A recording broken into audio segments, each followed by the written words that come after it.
Good morning. We are going to study new topic, residential status.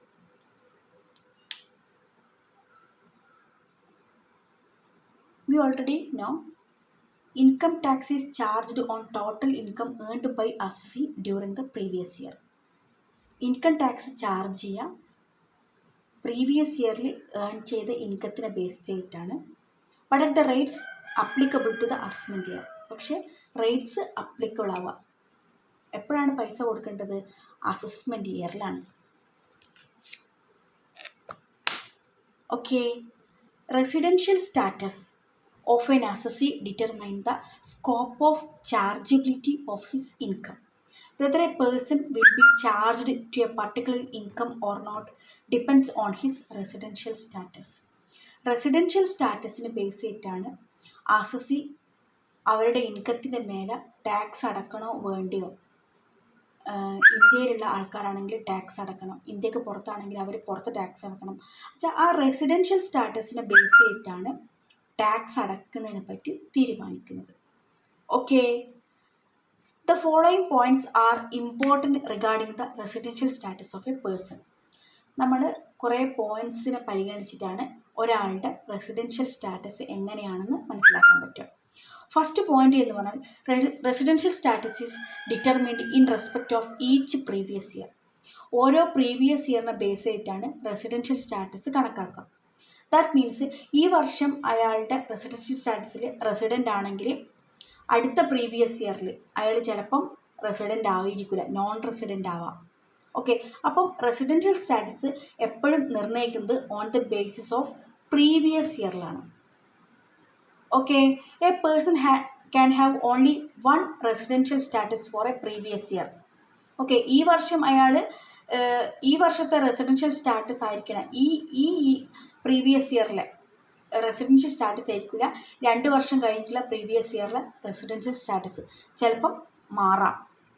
Okay, അതുപോലെ തന്നെ സിറ്റിസൺഷിപ്പും residential സ്റ്റാറ്റസും ഒരേ concept അല്ല.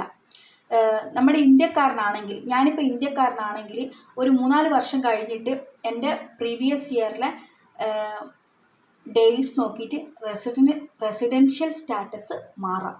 അപ്പം അതുപോലെ തന്നെ A person have the same residential status in more than 1 country. 2-3 രാജ്യത്തെ compare ചെയ്ത് നോക്കുമ്പോൾ residential status എന്താവാം?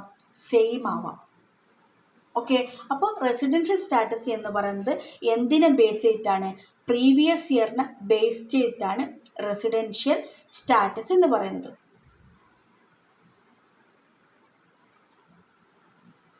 Okay, once more I repeat, the following points are important regarding residential status of a person. First one, residential status of a person may vary from one previous year to another previous year.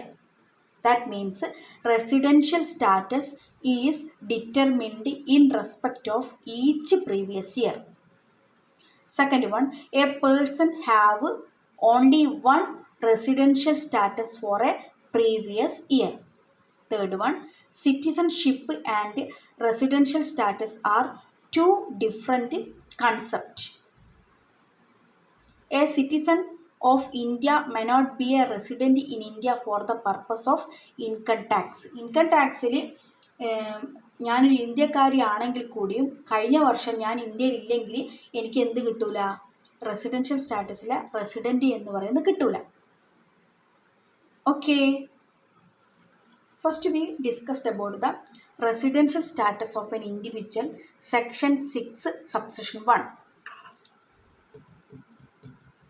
Residential